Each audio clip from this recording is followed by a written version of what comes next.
하나님 아버지 감사합니다. 오늘 이 6월 첫 주에 또 저희가 하나님의 말씀을 공부하려고 모였습니다. 이번 시간에 야고보서의 그 5장과 또 야고보서의 전체적인 흐름을 다시 한번 살펴보면서 믿음과 행함이라는 이 주제가 어떻게 잘 우리의 그 신앙생활에 큰 유익이 될지 다시 한번 생각하며 또 믿음에 대한 더 깊은 숙고가 있는 시간으로 주님 축복해 주시옵소서. 이 시간 우리가 또 기도하옵기는 우리나라가 지금 참 큰 중차대한 선거를 앞두고 있습니다.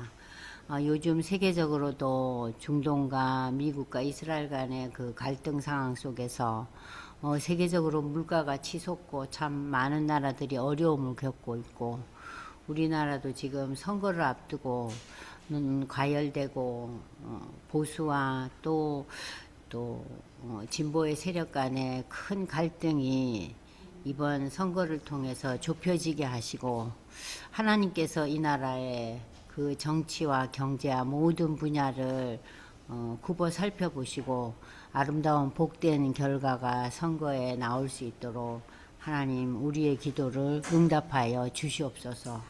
오늘도 우리에게 기도의 마음 주시고 또 말씀에 대한 마음 주심을 감사드리며 예수님의 이름으로 기도드리옵나이다. 아멘.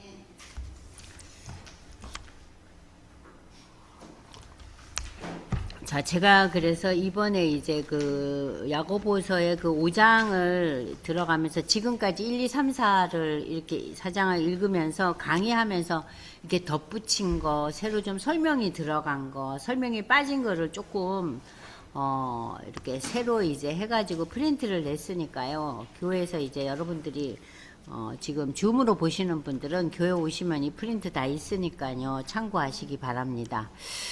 줌으로 들어오신 분들은 지금 컴퓨터 화면으로 켜시면 이 내용이 다 나오니까 컴퓨터로 보시면 더 좋을 것 같아요.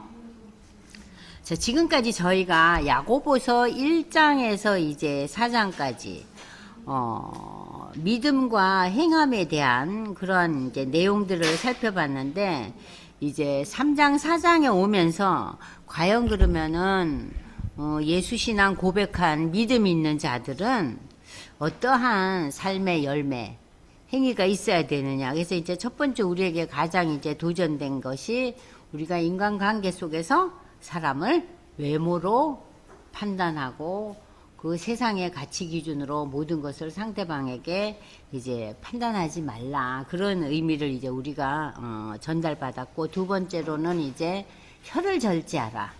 또 우리가 이제 그 인간관계 속에서 어쨌든 말을 하잖아요. 그 동물과 인간의 큰 차이 아니에요. 말로 표현한다는 거. 이 말을 할 때 우리가 혀를 절제하라. 그러면서 혀가 한 입으로 찬송도 하고 저주도 한다 그러잖아요. 얼마나 큰 힘을 가진지 몰라요. 그리고 이제 세 번째는 세상의 그 여러 가지 욕심과 정욕을 내려놓고 우리가 그 세상에서는 멀어지고 하나님을 가까이 하라. 그리고 하나님 앞에서 나를 낮추라. 그러니까는 우리가 수고하고 노력은 다 하는 게 굉장히 중요하지만 무슨 일을 할 때 수고와 자신의 그 땀에 대해서 많은 이제 의미 부여를 하고 성실하고 충실한 거 좋죠. 근데 그게 지나치면 어때요? 자기의가 생기고 하나님에 대한 세계에 대해서 마음이 없는 거예요. 내가 할 수 있다는 거. 그래서 우리 한때 유행했죠. I can do 같은 거. 그 강의도 있고 그랬잖아요. 적극적인 사고방식이라든지 I can do. 내가 뭐 노력하고 애쓰면 할 수 있다는 거. 근데 우리의 인생의 결론이 I can do 아니에요. 물론 할 수 있는 게 있지만 우리가 모든 거 할 수 없거든요. 그래서 우리가 하나님 앞에 낮추라는 거. 그리고 이제 지난 시간에 저희가 뭘 배웠습니까? 인생이 뭐 같다고? 안개와도 같다. 그러니까 안개가 뿌옇게 이렇게 우리를 온 사방천지가 안개에 끼어도 햇빛이 비치면 어때요? 안개는 순식간에 사라져요. 그러니까 하나님의 그 빛 안에서는 그 안개와 같은 희뿌연 불안, 초조, 또 이렇게 명확하지 않은 그런 모든 것들이 다 드러나게 되잖아요. 그래서 인생이 안개 같다는 거. 그래서 우리 인생을 살면서 세상의 가치관과 기준에 우리가 매달려 살지 말아라. 뭐 그러면서 우리가 정욕으로 인간의 본능으로 기도하면 하나님이 들어주시지 않는다. 그런 거 우리 지난 시간에 좀 들었잖아요. 자, 그러면서 이제 이 5장이 야고보서 마지막 장인데 이 5장에서는 그러면 우리가 그 믿음의 신앙 고백이 있고 이러한 행실을 통해서 구체적으로 어떤 열매를 맺느냐, 그 열매를 예수의 그 재림에 대해서 키포인트를 두고 있어요. 그러니까 기독교의 역사관은 제가 이 시간마다 늘 얘기하지만 기독교의 역사는 직선의 역사관이에요. 창조가 있고 성경에서 제시하는 여러 가지 그 아브라함과 뭐 야곱과 그죠? 그 이삭과 야곱의 시대로 시작되는 그 창조에부터 이제 역사의 흐름이 나오면서 이제 여러분들이 가장 역사의 중요한 사건이 뭐라 그랬죠? 예수의 사건이잖아요. 그리고 이제 예수의 사건이 있고 종말, 예수의 재림이 있어요. 그래서 우리 그리스도인들의 역사가는 창조라는 이 정말 대단한 시작, 하나님의 천지 창조, 그리고 예수가 이 땅에 오셨다. 우리를 구원하시려고. 그리고 예수께서 심판주로 다시 오신다. 무엇을 위해서? 우리의 구원의 완성을 위해서 오신다는 거. 그래서 우리 기독교 역사가는 직선이라는 거. 윤회가 절대 아니에요. 돌고 도는 내가 다음 생에는 무엇으로 태어날까? 그거는 기독교 역사관에서는 너무 어이없는 역사관이죠. 그죠? 네. 자, 그런 기본적인 그 흐름을 이제 알고 이제 5장으로 들어가겠습니다. 5장 펴시죠? 네. 야고보서 5장 이제 읽어 나가겠습니다. 5장 1절부터 읽겠습니다. 들으라 부한자들아, 너희에게 임할 고생으로 말미암아 울고 통곡하라 그래요. 여기서 부한자들이라는 것은 단순히 물질적인 부만을 누리는 건 아니에요. 물질적인 부도 참 이렇게 우리를 오만하게 하지만 물질적인 부 외에도 학문이나 예술이나 이러한 문화에 대한 그 부한 사람들도 많죠. 그죠? 그래서 굉장히 고상하고 교양 있고, 그죠? 그래서 요즘 인문학이 굉장히 유행하잖아요. 자, 그런 분들은 무엇에 대해서 부하는 거예요? 인간의 지식에 대한 뭐 예술이나 이런 데 대해서 부한 자들, 경제적으로 부한 자들, 또 어떤 분들은 권력과 명예에 대해서 굉장히 부한 자들이 있죠. 아우, 나는 뭐 정의를 위해서 내가 뭐 굳이 그렇게 돈 벌려고 애쓰지 않고 남의 눈치 보지 않아. 나는 그냥 의를 위해서 산다. 그런 사람들은 자기 의에 대한 부가 강한 사람들. 그죠? 그러니까 여기에서 부한자들이라는 것은 물론 가장 중요한 것은 경제적으로 부해서 많은 것을 누리는 사람들이지만, 그러나 기독교적인 관점에서 볼 때 부한자들은 경제적인 것만 아니에요. 모든 영역에 다 있다는 거, 그거를 여러분들이 기억하시면 되겠어요. 그렇게 부한자들아, 너희에게 임할 고생, 어려움에 대해서 알아채리고 통곡하라는 거예요. 이건 뭐냐면은 여기서 울고 통곡하라는 것은 우리가 이제 예수를 처음 믿을 때 그 하나님 앞에 엎드려지는 회개의 눈물, 물론 그것도 중요한 그 눈물이지만 이제 앞으로 심판날 예수의 재림 때 인류의 종말에 예수의 그 심판에 의해서 받을 고통, 그래서 우리가 그 고통에 대해서 계시록은 그러잖아요. 그 고통은 영원할 것이라는 거. 그래서 그것을 뭐라 그래요? 두 번째 사망이라 그랬잖아요. 지옥에 가는 두 번째 사망. 그래서 여러분들이 지금 누가복음 24장 6장 24절에서 25절을 한번 참고 기절로 한번 보겠습니다.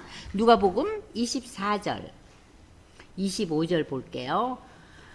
자, 그러나 화 있을전저, 화라는 것은 저주를 받을진저, 너희 부요한 자여, 부한 자들이요, 너희는 너희의 위로를 이미 받았도다. 이건 뭐냐면 세상에서 네가 누리고 가지고 그것을 만끽했으니까 너는 그 나름의 네가 가진 부를 통해서 위로를 받고 또 거기에 가치관을 두고 얼마나 어깨를 세우고 사느냐.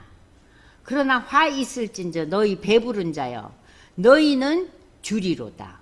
화 있을진저 너희 지금 웃는 자여, 너희가 애통하며 울리로다. 언제? 예수의 심판대 앞에 섰을 때. 너는 하나님의 실존을 알지 못했고 너는 인간의 원죄에 대한 마음이 없었다. 그래서 하나님 앞에 회개하고 내가 연약하고 부족하고 내가 하나님의 도우심과 인도하심이 없이는 나란 존재는 정말 안개와 같은 존재다. 이러한 그 회개의 신앙 고백이 없었기 때문에 무엇이 있다고요? 심판이 있는 거예요. 그래서 그 심판을 지금 우리 야고보 기자는 지금 여기서 얘기하고 있는 거예요. 그래서 너희 재물은 썩었고 너희 옷은 좀 먹었으며, 그러니까는 로마 시대 때 그 정말 창대한 문화와 엄청난 부와 그게 지금 물론 예술 작품으로 많이 남아 있어요. 그러나 그들이 누리던 재물은 어떻게 됐어요? 다 사라지고 없어요. 그 당시에 그 로마 시대 때 그 여러분들 영화 보시면은 군인들이 이렇게 장교들이 빨간 그 만도 같은 거 들른 거 보셨죠? 그죠? 그러니까 이 자주색, 아주 빨간 자줏빛은 굉장히 높은 사람들을 상징하는 거고, 왕들도 그래서 이렇게 붉은 만도를 입고, 특히 요즘도 중국 사람들이 이렇게 빨간 걸 입대요. 그죠? 그래서 운동하는 거 보면 중국 선수들은요, 그 빨간 거를 많이 입어요. 그러니까 이게 일종의 부를 상징하고 명예를 상징하거든요. 시대에 따라서. 그래서 이런 것들이 다 사라지고 있다 해도 다 썩고 없대는 거예요. 너희 재물은 썩었고 너희 옷은 좀 먹었으며. 자, 썩고 좀 먹고 녹이 쓸었다는 것은 물질은 영원하지 않다는 것을 의미한다. 그 물질이 가진 가치는 계속되지 않는다. 물질의 축적은 불의한 축적과 불로 인한 사치와 방종, 쾌락으로 이르는 죄를 낳게 된다. 그래서 우리가 많이 가진 자들, 많이 누린 자들을 때로는 너무 부럽지만 때로는 어때요? 어머나, 사람이 이 불을 감당을 못하네. 그래서 방종하고 사치하고 쾌락에 이른다는 거죠. 저들의 삶은 살육의 날, 여기서 살육이라는 것은 하나님의 심판날을 향해서 가고 있는데, 이 심판날을 향해서 가고 있으면서 우리가 뒤를 돌아보니까 어때요? 과거에 그 수많은 그 황제들, 왕들 누렸던 그 재물과 그 어마어마한 사치와 화려함들은 지금 다 사라지고 없잖아요. 제가 그 청나라 시대의 그 유물이요, 굉장히 화려하대요. 중국에 가서 그 북경에 가면 그 전시하잖아요. 그 청나라 시대 때 입었던 그 황제들이나 그 왕비들이 입었던 옷 있죠. 어머, 정말 굉장해요. 너무나 화려해요. 근데 그런 것들이 박물관에 몇 불 남아있고 다 사라지고 없다는 거예요.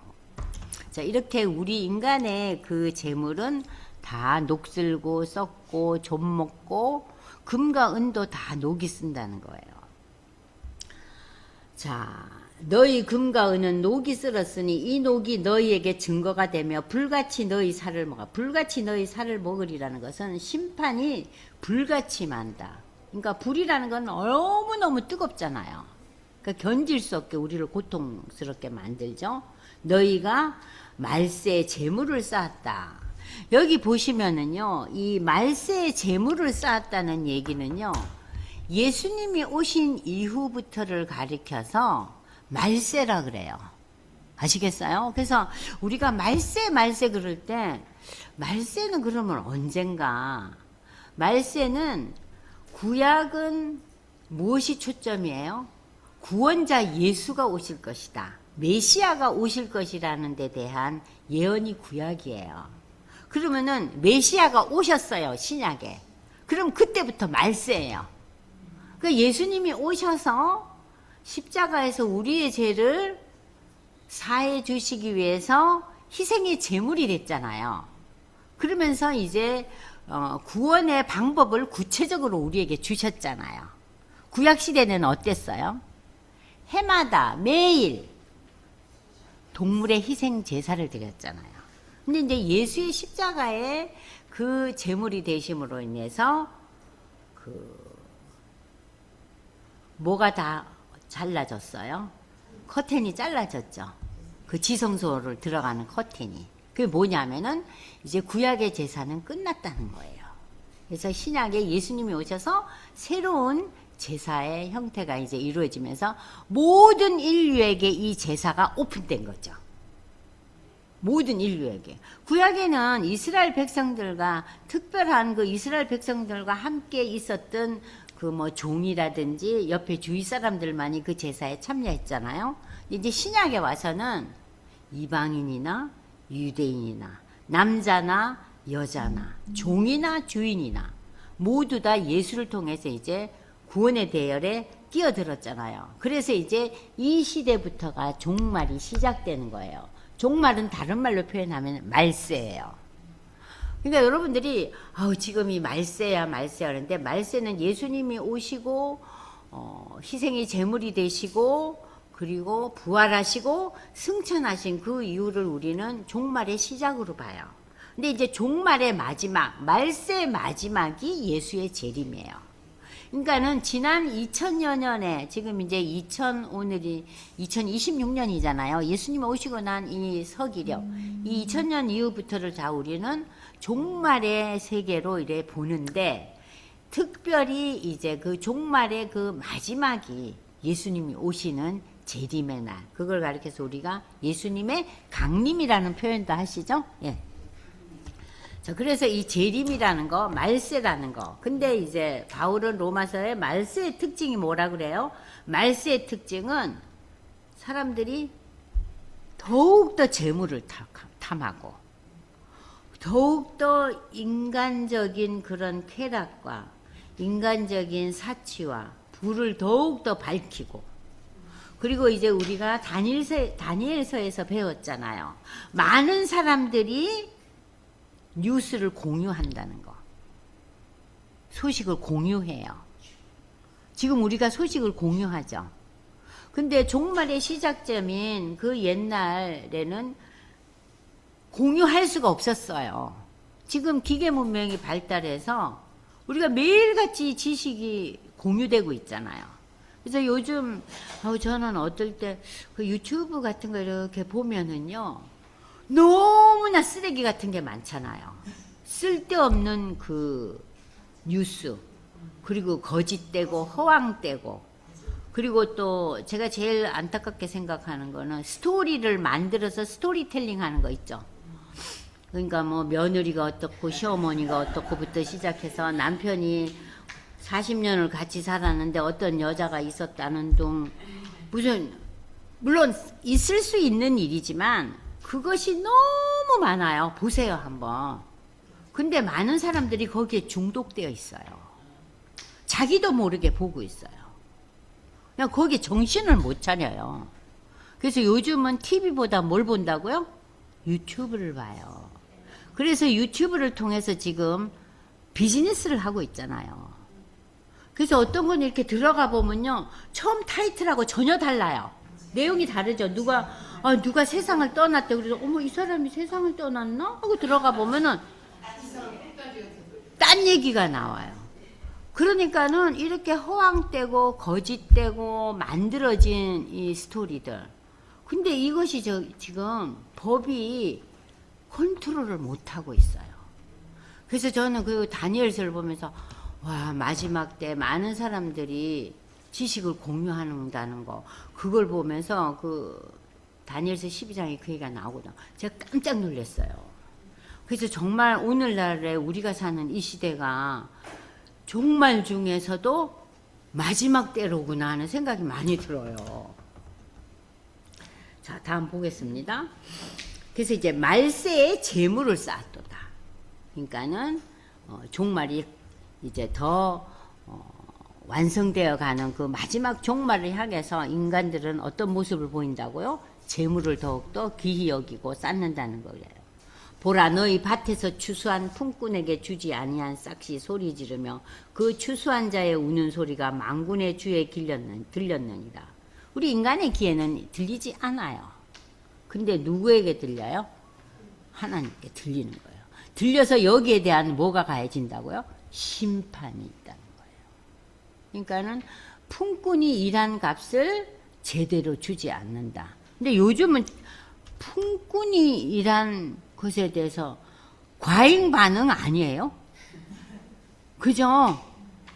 저는 뭐 회사가 이렇게 참 많은 유익을 얻고 이익을 이제 얻어서 배분을 하는 건 너무 좋은 거잖아요. 반가운 소식이죠. 그런데 그 배분의 상황에서 저는 항상 의아스러운 게, 그러면 회사가 어려울 때는 직원들이 그 어려움에 대해서 동참하나요? 동참해요, 안 해요? 그때도 따박따박 월급과 그리고 자기네들이 누릴 거 다 누리잖아요. 그러니까는 회사가 많은 것을 벌어들일 때 일부는 비축을 해야 되잖아요. 근데 그걸 몽땅 다 내려니까, 어머, 이 사람들이 왜 이러나. 그러니까 그분들의 그 열심과 수고는 있지만, 수고와 열심이 지나쳐서 욕심이 되면은, 그건 문제가 되지 않나 싶어요. 어떠셨어요, 여러분들은? 저는 너무 속이 상하더라고요. 그래서 무슨 무슨 최고 리더들은 연봉이 10억이라며요. 깜짝 놀랐어요. 이거는 정말 밸런스가 안 맞다 싶더라고요. 그죠? 물론 이제 재벌도 자기의 그 주머니에만 넣어서는 안 되겠지만, 재벌이 돈 벌어서 얼마나 땅을 사고 엉뚱한 투자도 많이 하니까 이분들이 울분도 있겠지만, 참 양쪽이 다 조절이 되지 않아야 되겠나 그런 생각이 들더라고요. 그래서 그들의 그 아픔의 소리가 누구의 귀에 들린다고요? 인간의 귀에는 들리지 않을지언정 하나님의 귀, 심판자로 오실 예수 그리스도의 귀에는 들린다는 얘기예요. 그러니까 너희가 두려워하라는 얘기예요. 너희가 땅에서 사치하고 방종하여 살육에 나여 너희 마음을 살찌게 하였도다. 사치하고 연락하는 삶이란 사치와 쾌락, 탐욕스러운 삶을 말하는데, 우리가 양이나 돼지나 소를 도살하기 전에 가축을 잘 먹이고, 어떤 경우는 또 소에 물을 많이 먹인다죠. 구람수를 올리려고. 참 그런 어처구니 없는 그 불의한 부자들이 이제는 지가 잡혀 죽을 날이 온다는 거예요. 지가 심판받을 날이 눈앞에 오니까 네 욕심만을 채우는 삶을 살지 말아라는 그런 하나의 경고장입니다. 지금 야고보서가. 그러면서 6절에 나오죠. 너희는 의인을 정죄하고 죽였으니 그는 너희에게 대항하지 아니하였느니라. 의인의 대표주자가 누구예요? 예수님이잖아요. 그죠? 예수님의 그 죄를 정죄하고 죽였지만 예수님은 그 세상의 법에 대항하지 아니하였다. 양같이, 순한 양같이 끌려갔다 그러잖아요. 그러므로 형제들아, 주께서 강림하시기까지 길이 참으라. 보라, 농부가 땅에서 나는 귀한 열매를 바라고 길이 참아 이른 비와 늦은 비를 기다리나니. 여기 강림이라는 단어를 다른 말로 표현하면은 재림이에요. 예수님의 재림을 가리키는 단어예요. 그래서 이 예수님의 그 재림에 대한 본문은 데살로니가전서 4장과 계시록은 전체적으로 많이 나오는데, 여러분들이 그 데살로니가전서를 한번 찾아보겠습니다. 데살로니가전서 4장 14장, 데살로니가전서 4장 13절로 18절까지 읽어보겠습니다. 형제들아, 자는 자들에 관하여 너희가 알지 못함을 우리가 원하지 아니하노니. 이렇게 계속 부정 섞인 말을 때는 긍정으로 제가 읽으라 그랬죠. 강한 긍정. 부정을 두 개 연달아 대면은 강한 긍정이죠. 그러니까 이 얘기는 형제들아, 자는 자는 누구예요? 예수를 믿고 세상을 떠난 자들을 성경은 자는 자라 그랬어요. 왜냐하면은 저들은 육신만 사라지지 그들의 영혼은 지금 하나님 앞에 가 있잖아요. 아직 완성은 안 돼 있기 때문에. 그래서 항상 성경은 믿음의 사람들이 이 세상을 떠났을 때 자는 자로 표현합니다. 형제들아, 자는 자들에 관하여는 너희가 알기를 원한다는 소리예요. 알지 못함을 원하지 아니한다는 것은 너희가 제대로 잘 알아야 된다. 왜냐? 소망이 없는 불신자들처럼 슬픔과 저주를 당하지 않게 하려 합니다.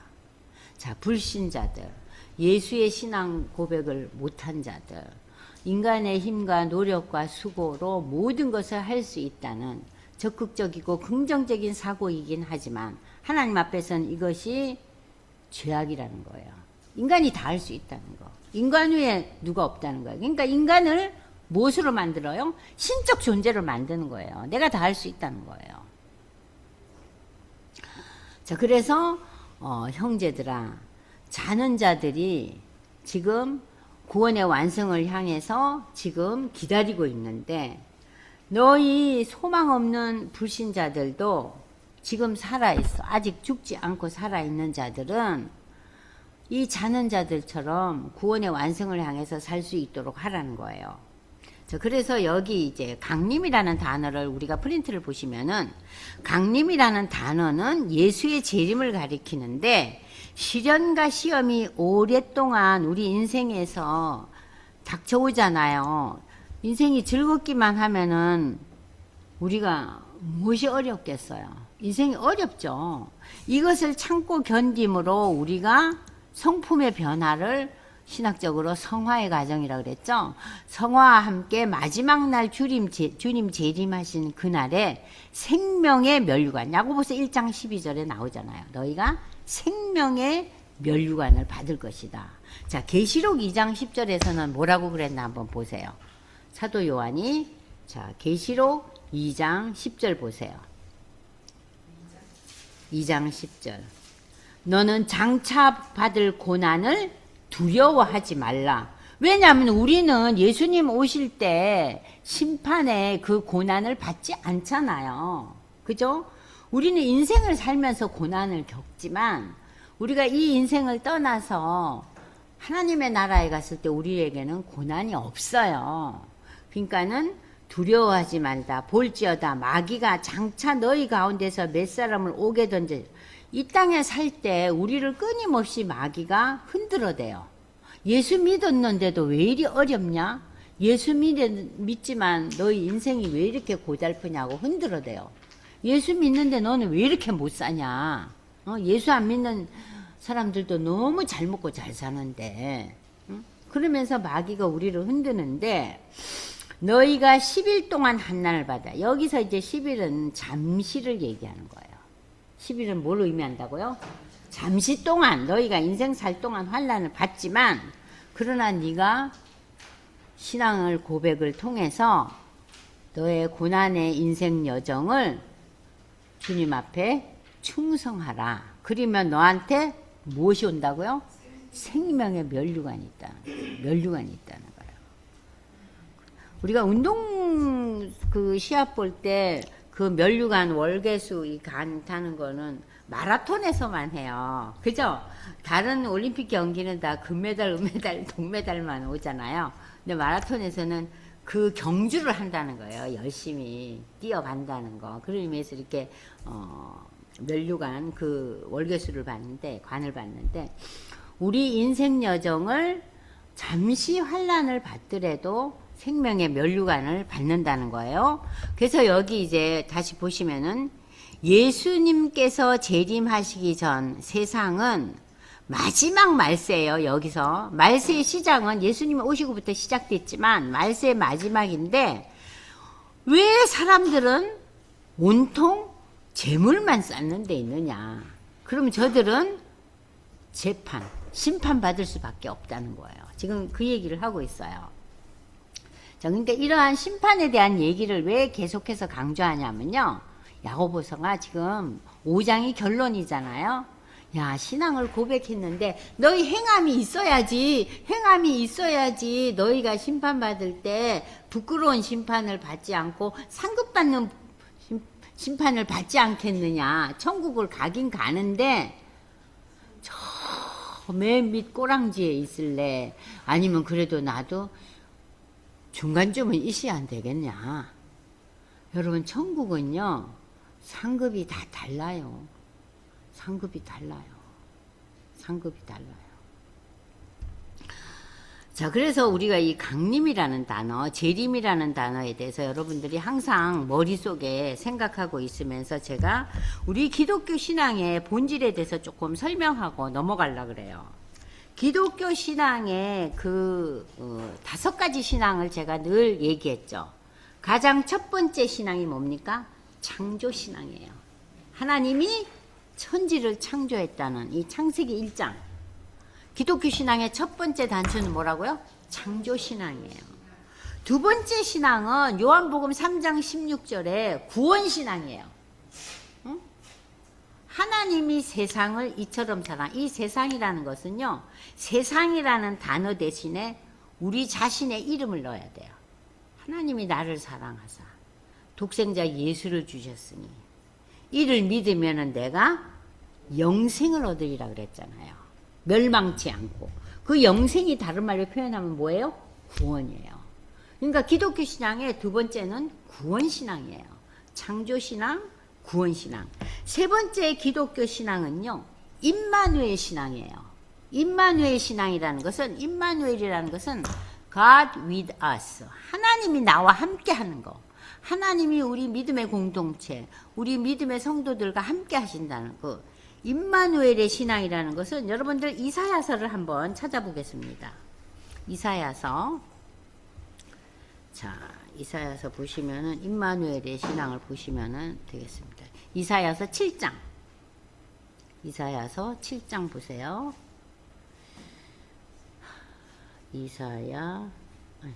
에스겔을 잘못 쳤네. 이사야 7장. 이사야 7장 14절 보십시다.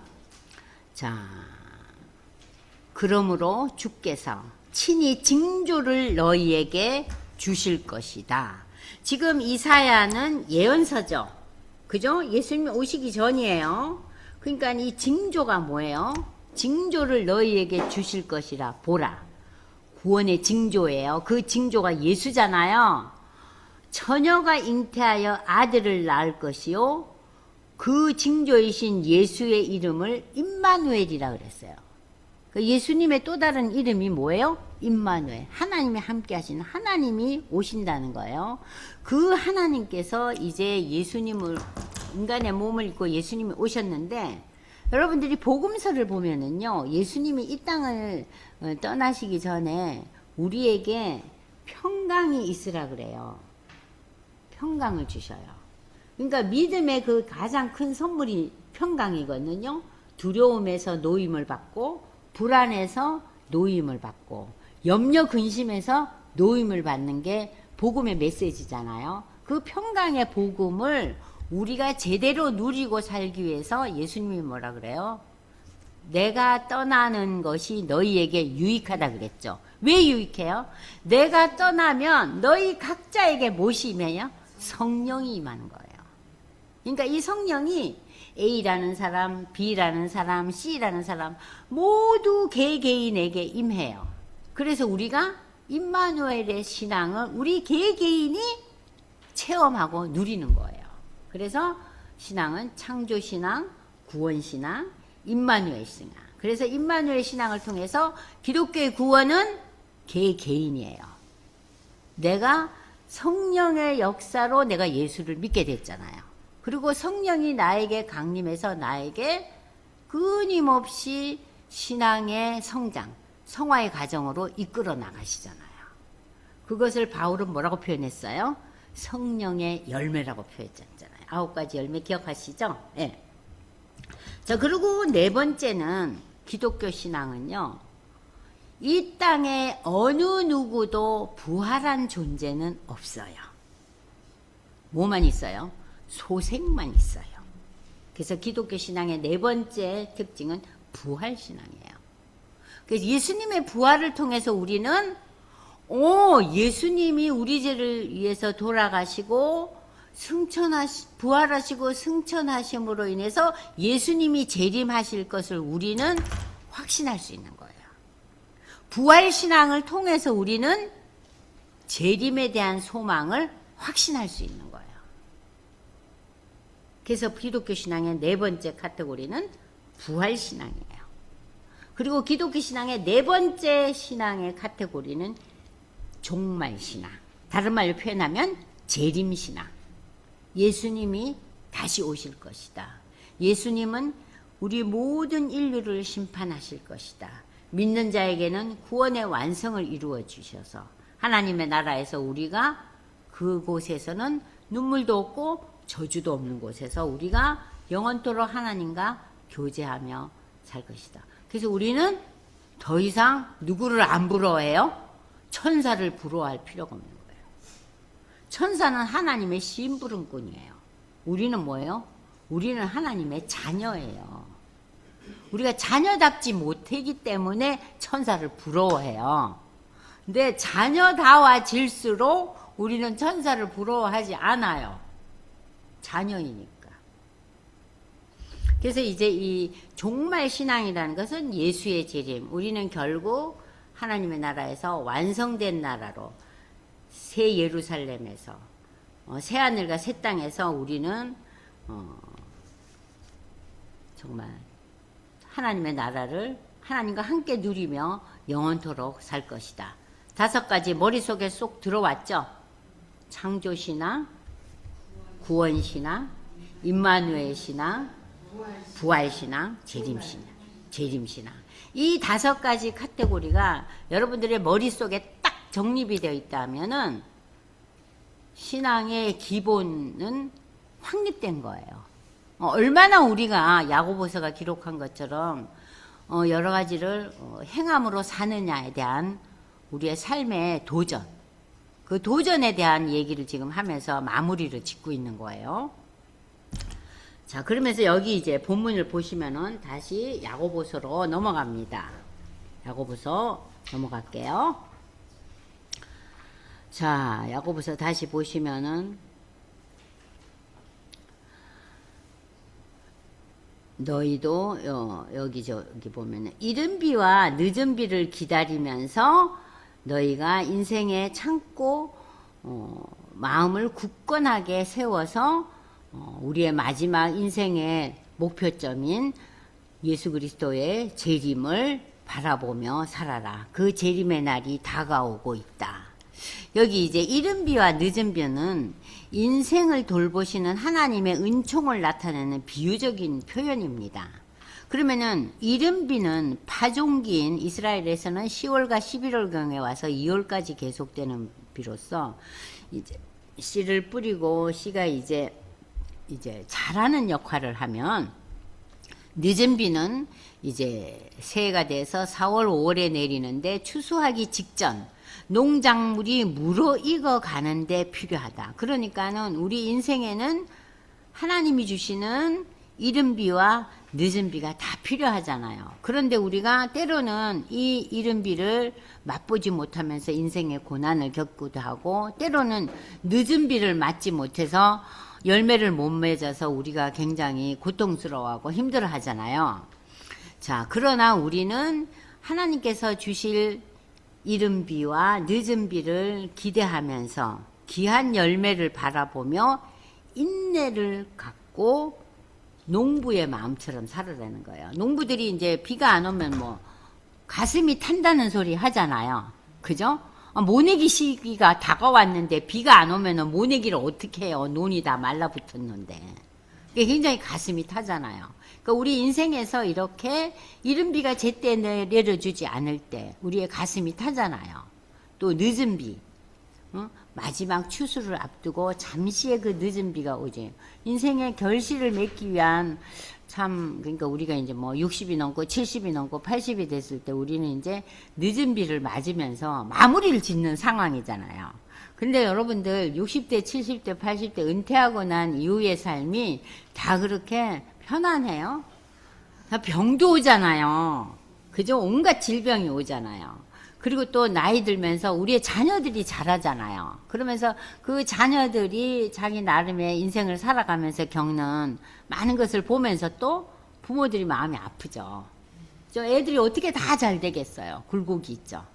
그러니까 우리는 내 자신의 문제와 주위의 여러 여건들에 의해서 우리가 끊임없이 그냥 하나님의 그 늦은 비를 또 고대하면서 살아야 돼요. 자, 이런 얘기를 왜 지금 야고보가 할까요? 인내의 의미예요. 인내의 의미. 그러면서 요 다음에는 또 무슨 얘기를 하고 있냐면요. 원망을 하지 말라 그래요. 우리가 인내하면서 제일 먼저 나오는 표현이 불평과 원망 아닙니까? 근데 이 원망이라는 이 단어가 우리가 상식적인 이 원망이라는 단어와 조금 달라요. 여기서의 원망이라는 것은 너무 애간장이 터지고 신음하고 탄식하는 것을 의미하면서 이 신음과 탄식이 짙어지면 짙어질수록 우리가 어떻게 우리에게 표출이 돼요? 불평, 불만, 그 다음에는 원망이 나오는 거예요. 아니, 하나님이 계신가? 하나님이 계신다는데 왜 이렇게 고난의 늪에서 내가 빠져나오지를 못하는가? 그러잖아요. 그러니까 여기서 서로 원망하지 말라는 것은 너무 깊은 신음과 너무 깊은 탄식이 계속되면 결국 무엇이 나옵니까? 원망이 나오는 거예요. 탓하는 거예요. 그러니까 상대방을 탓하고 하나님을 탓하게 되는 거예요. 그래서 여기 성경에 보시면은 구체적으로 이 원망하지 말라는 얘기가 아주 상세하게 나오고 있어요. 보시면은요, 원망하지 말라. 이 얘기가 이제 여러분들 그 프린트에 이제 여기 빠져 있네요. 프린트 안 나와 있어요? 프린트 안 나와 있네. 이 원망하지 말라는 말씀이 이제 나오는데 제가 여기 나중에 이제 이거는 가르쳐 드릴게요. 저 프린트에도 빠져 있는데 제가 분명히 여기 기록을 해놨는데 빠뜨렸네요. 자, 그리고 구약에서도 하나님께서 그 율법에 보면은 너희가 원망하지 말라는 말이 구체적으로 나와요. 다음 시간에 제가 읽어드릴게요. 그리고 그 다음에 나오는 것이요. 그래야지 심판을 면하리라. 심판주가 문 밖에 계신다. 이 굉장히 리얼한 표현이죠. 우리가 불평하고 불만하고 신앙의 열매를 맺지 못하면은 너희 믿는 자들도 뭘 받는다고요?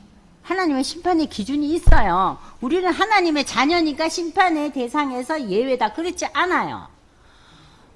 예외는 뭐냐? 우리가 예수 신앙 고백하고 우리가 문제를 일으키고 부족함이 많고 여전히 제 가운데 있지만 우리가 하나님의 자녀로 구원을 받았다는 것이지 하나님의 심판에서 예외 조건은 아니에요.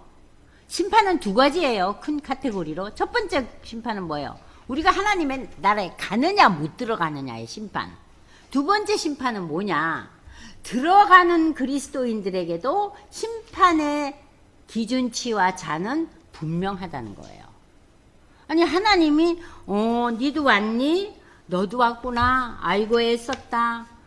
그러면은 평생을 고난 속에서 순교당한 자와 그냥 룰룰랄라 재밌게 식구들하고 살다가 어느 날 너무 어려움이 있어서 이제 예수를 믿게 되고 하나님 제가 아무리 생각해 봐도 제가 죄가 많은 존재네요. 이 죄를 제가 다스릴 수가 없네요. 하고 신앙 고백하면서 예수를 믿은 자와 같을 수가 없잖아요. 공의의 하나님이. 그죠? 그러니까 여러분들이 심판은 두 가지 종류가 있다는 거. 예수를 믿느냐, 예수에 대한 마음이 전혀 없느냐, 거기에 대한 심판은 천국을 가느냐 못 가느냐의 심판이고, 두 번째 심판은 믿는 자에 대한 심판도 있다는 거예요. 아시겠죠? 네. 그러므로 형제들아 서로 원망하지 말고 너희가 심판에서 정말 하나님의 그 무서운 심판에서 조금이라도 면하게 하라. 심판주 예수님께서 지금 너희 문 밖에서 서 계신다는 건 뭐예요? 속을 다 들여다보고 계신다는 거예요. 우리는 문 밖에 있으면 문 안의 사태를 알 수 없죠. 여러분들이 이제 아파트 문을 열고 들어가면 반드시 닫잖아요. 누가 들어올까봐. 그런데 예수님은 문이 닫혔거나 안 닫혔거나 상관이 없죠. 다 보시죠. 그래서 여기서 예수님이 우리와 같은 존재와는 다르다는 거예요. 문 밖에서 계신다. 문 안에 있거나 밖에 있거나 우리의 모든 것을 일거수일투족을 다 보고 계신다는 거예요.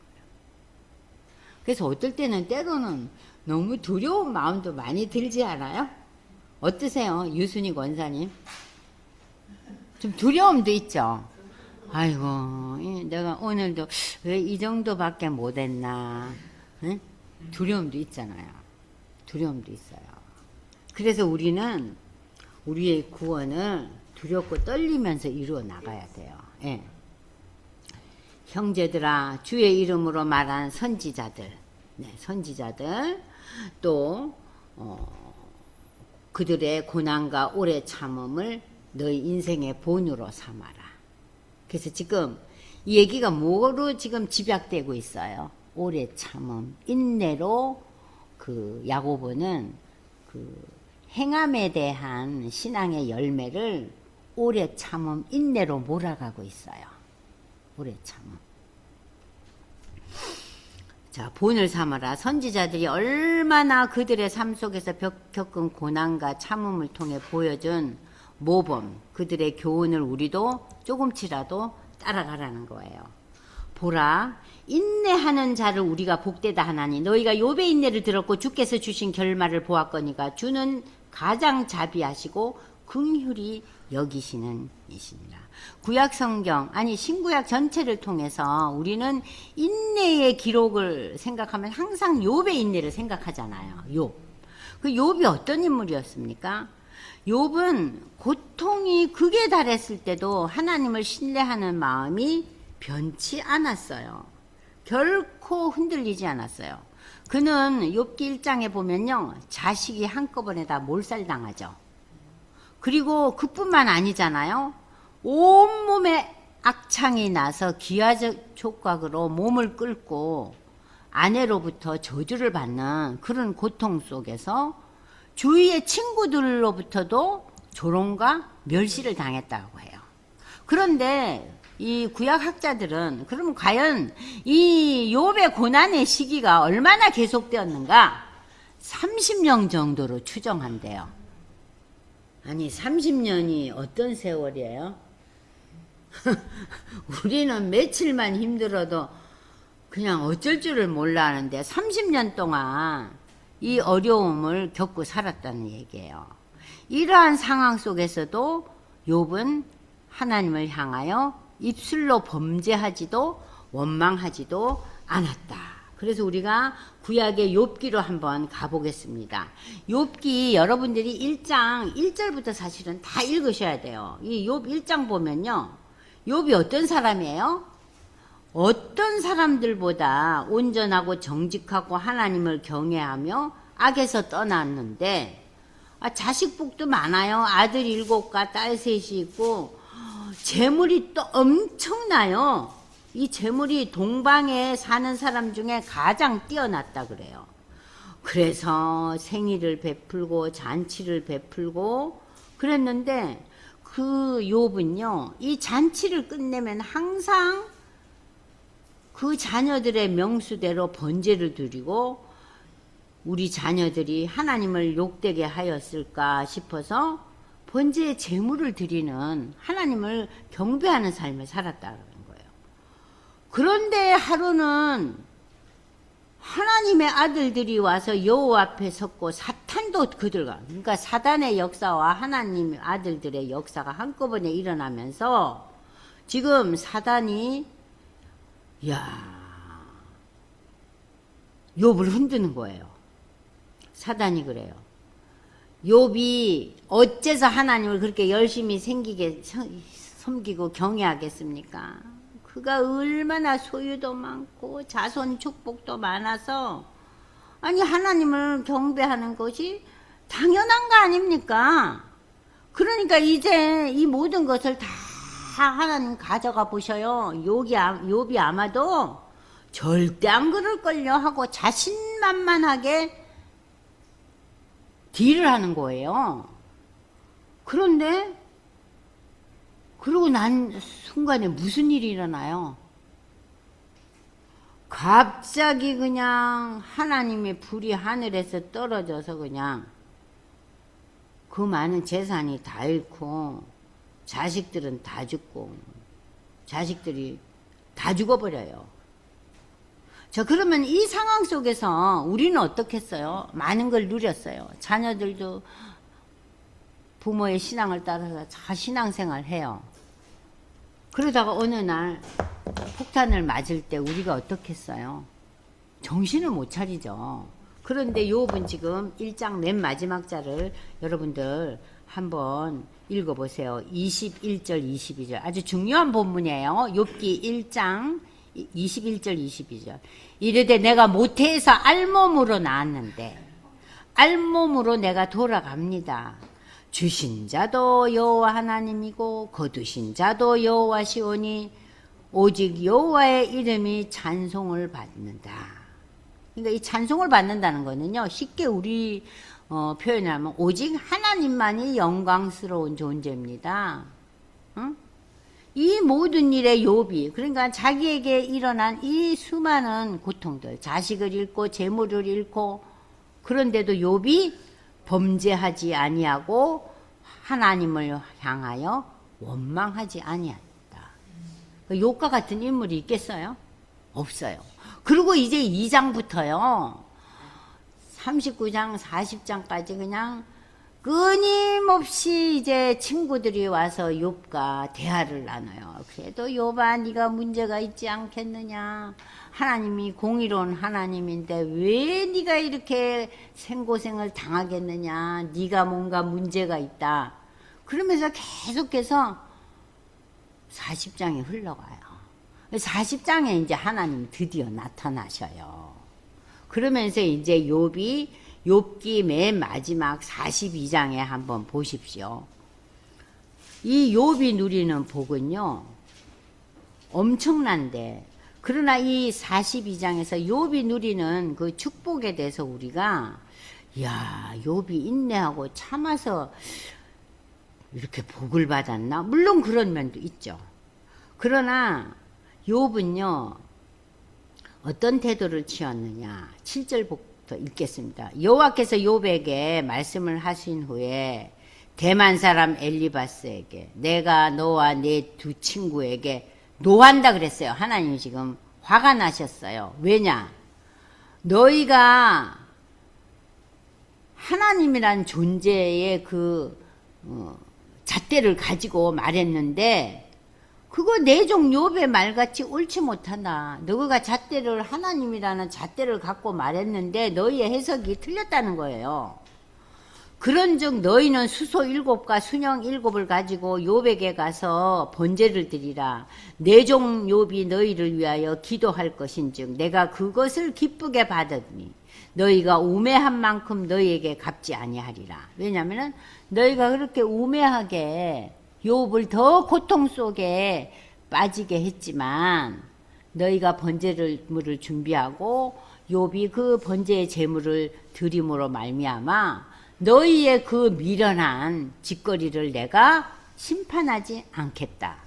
이는 너희가 나를 가리켜 말한 것이 내 종 욥의 말같이 옳지 못하지만 그러나 그 제사를 하나님이 받아주시겠다는 거예요. 그래서 명령하신 대로 행하니라. 여호와께서 욥을 기쁘게 받으셨더라.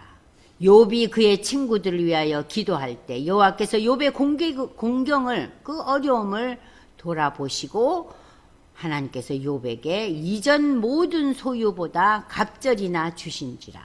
그래서 형제 자매와 이전에 알던 이들이 다 욥의 집에 와서 이제 잔치상을 받고 여호와께서 그에게 내리시는 모든 재앙에 관하여 그를 위하여 슬퍼하고 위로하고 그동안에 너무 네가 애쓰고 수고했다 그러면서 이렇게 선물들을 가져왔어요. 그러면서 친지들이 다 욥의 그 인생에 대해서 위로하고 인정을 해줄 뿐만 아니라 하나님께서 욥의 말년에 욥에게 처음보다 더 복을 주시니 그가 양 14,000과 낙타 6,000과 소 1,000개 한결이가 2마리예요. 그러니까 1,000결이면은 2,000마리겠죠. 그죠? 결이와 암낙이 1,000을 두었고 아들 7과 딸 셋은 처음하고 똑같죠? 그러면서 첫째 딸, 둘째 딸, 셋째 딸까지 다 이름을 여기 욥기에서 이렇게 구체적으로 이렇게 알려주고 있어요. 그것은 뭐냐면은요, 예전에는 아들 중심의 사회였잖아요. 이 시대, 욥의 시대가 족장 시대의 인물이에요. 욥은 그 왕정 시대의 인물이 아니에요. 욥은 족장 시대의 인물이에요. 그러니까 아브라함과 이삭과 야곱의 그 시대의 인물인데 이 남성 위주의 그 시대에서 여기 지금 14절에 보면 딸의 이름이 계속 나오면서 욥의 딸처럼 아름다운 여자가 없었고 아버지가 욥이 그 딸들에게도 아들들처럼 기업을 주셨다 그랬어요. 그러니까는 아들만 복을 받은 게 아니에요. 딸들까지도. 남성 중심의 사회이지만 딸들에게도 이렇게 큰 축복을 주셨고 욥이 마지막에 140년을 살며 아들과 손자 4대를 보았고 늙어 나이가 차서 죽었더라. 그러니까 엄청난 축복을 받는 거예요. 그러니까 욥이 인내하면서도 하나님을 원망하고 하나님을 부정하지 않고 그래도 그 가운데서 산 것을 보고 하나님께서 처음보다 더 큰 축복을 주시는데 그것은 욥이 이 축복 받기 전에 뭘 합니까? 그 신앙의 태도도 중요했지만 인내하면서 하나님을 원망하지 않은 게 욥의 신앙적인 삶이었잖아요. 두 번째 뭐였어요? 하나님께서 말씀을 주시고 하실 때 욥이 그대로 순종하고 친구들을 위해서 제사 드리고 기도하잖아요. 우리 같으면 어땠겠어요? 30년 동안 내가 짓이겨졌는데 어머나 나 걔네들은 2번 다시 보고 싶지 않아. 안 그러겠어요? 그런데 그들이 가지고 온 재물을 기뻐 받고 그들을 위해서 중보기도 한 거예요. 그래서 이 야고보서의 결론은 뭐냐면요. 너희가 인내하고 참으라. 농부가 이른 비와 늦은 비를 기다리며 참듯이 농사를 지었지 않느냐. 그리고 욥의 인내를 보거라. 그는 인내로만 그치지 않았다. 뭘 했어요? 하나님 앞에 제사를 올려드리고 누구를 위해서? 친구들을 위해서 기도했어요. 그래서 이 야고보서의 맨 마지막 포인트가요. 인내와 중보기도예요. 그러니까는 우리가 믿음의 신앙 고백 이후에 우리가 할 일이 뭔가 삶에 여러 가지가 부딪혀 오지만 우리가 잘 참으라는 거예요. 그래서 요번에 저는 야고보서 읽으면서요. 저 자신을 향해서 제가 지적질을 많이 했어요.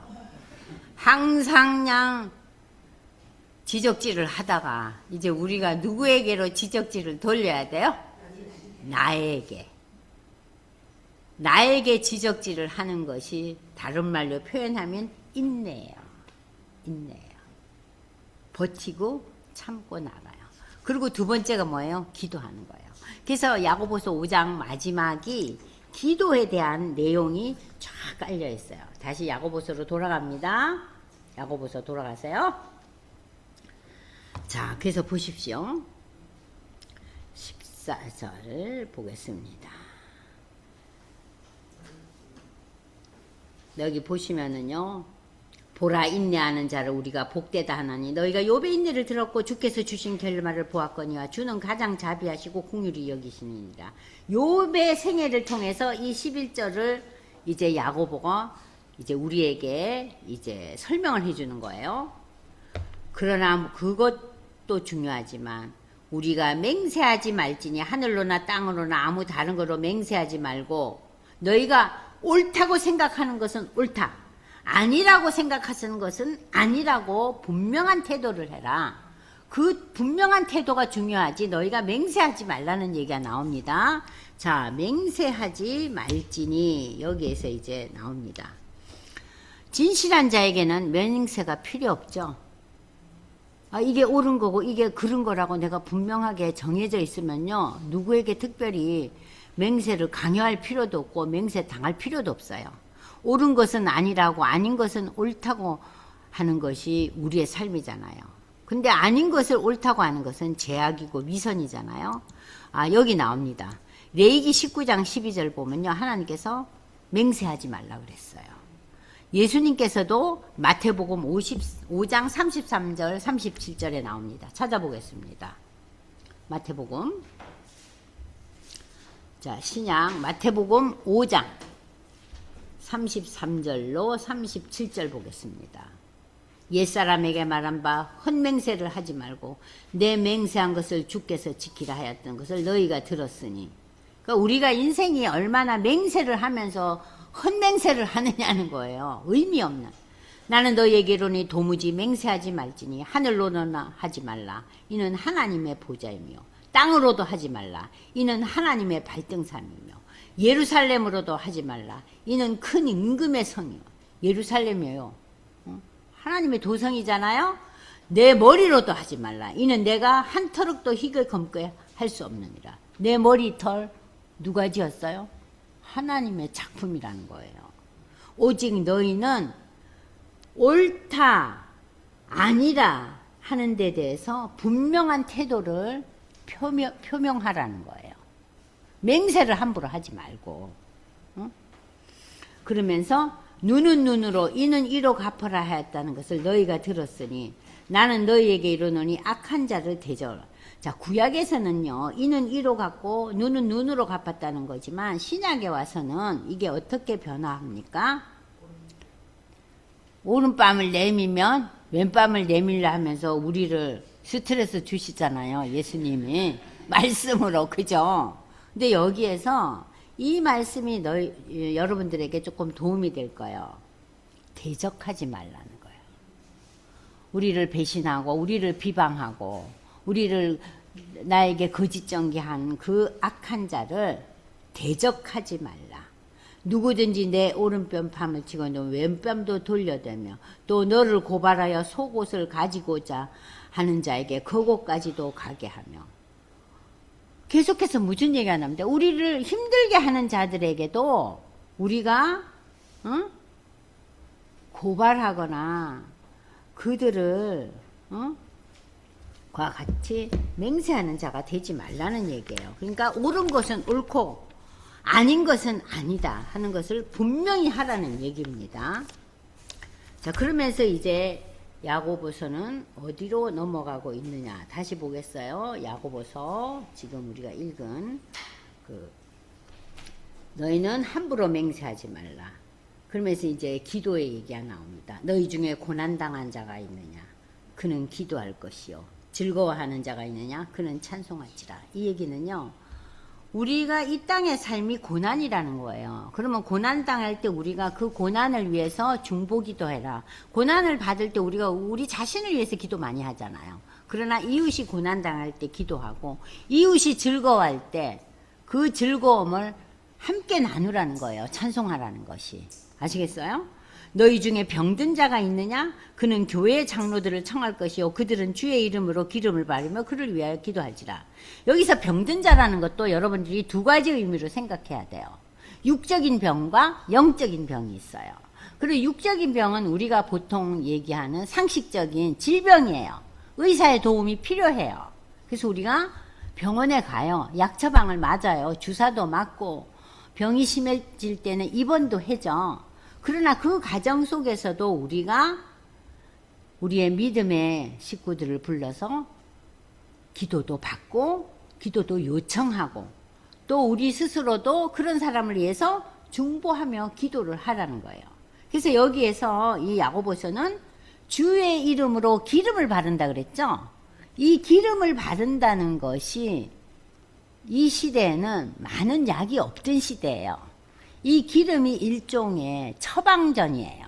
약을 가리키는 거예요. 그러니까 의사의 도움도 받지만 한편으로는 뭘 하라고요? 기도하라는 거예요. 그래서 이러한 육적인 질병에도 우리가 병원에 가고 또 우리가 그들을 위해서 중보기도 하지만 여기서 중요한 의미는 두 번째입니다. 영적인 병이 있잖아요. 영적으로 병든 자는 누구예요? 예수 안 믿는 자는 영적으로 병든 자예요.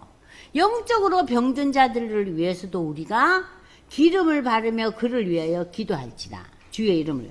그 영적인 자들을 위해서 주의 이름으로 기름을 바른다는 의미는 뭐예요? 그들과 뭔가를 나누는 거예요. 구체적으로. 그 집안에 지금 뭐 입시생이 있다. 그러면은 그냥 찹쌀떡 한 조각이라도 사들고 가주는 거.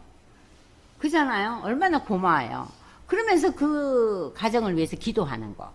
또 그 가정이 어려울 때, 그리고 또 그 가정이 예수는 믿지 않았지만 참 여러모로 사람이 좋은 사람이다. 어머, 이 사람 하나님 예수 믿어야 되는데 이 사람 천국 못 가면은 제가 그냥 얼굴이 빨개질 판인데 어쩌면 좋아요 하고 기도하라는 거예요. 그리고 또 나를 참 공경에 빠뜨리는 자라 할지라도 하나님 그 사람을 위해서도 우리가 긍휼과 자비의 마음을 가지고 베풀고 기도하라는 거예요. 그러니까 지금 이 야고보서 5장은요. 인내하라, 중보기도 하라는 게 결론이에요. 그 전에는 뭐였어요?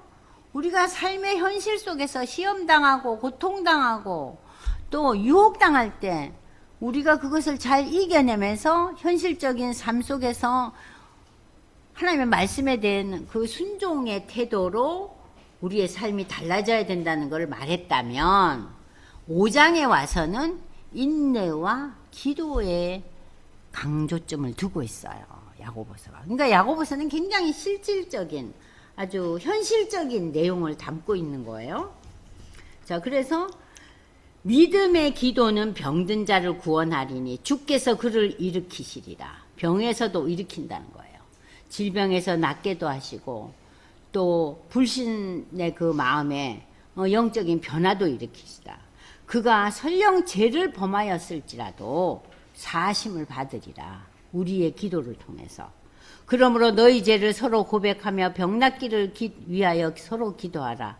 의인의 강구는 역사하는 힘이 큼이니라. 여기서 의인의 강구는 뭐예요? 믿음의 기도는. 믿음의 기도는. 그래서 우리가 야고보서 지난번에 3장 4장에서 배웠잖아요. 의심하는 기도, 욕망의 기도는 하나님이 결론을 어떻게 주신다고요? 듣지 않으신다. 그랬잖아요. 자, 그러니까는 이 믿음의 기도로 그 기도가 응답받는다는 얘기예요. 엘리야, 구약의 대표적인 선지자죠. 엘리야는 우리와 성정이 같은 사람. 성정이 같은 사람은 우리처럼 그냥 꼴 못 보고 성격이 불같고 속 터지고 그렇지만은 이 사람이 선지자로 불림을 받았어요. 그래서 그가 비 오지 않기를 간절히 기도한 적 3년 6개월 동안 땅에 비가 오지 아니하고 다시 기도하니 하늘이 비를 주고 땅이 열매를 맺으니라. 그러니까 우리는 이 엘리야의 기도를 통해서 우리가 배울 것은 뭐예요?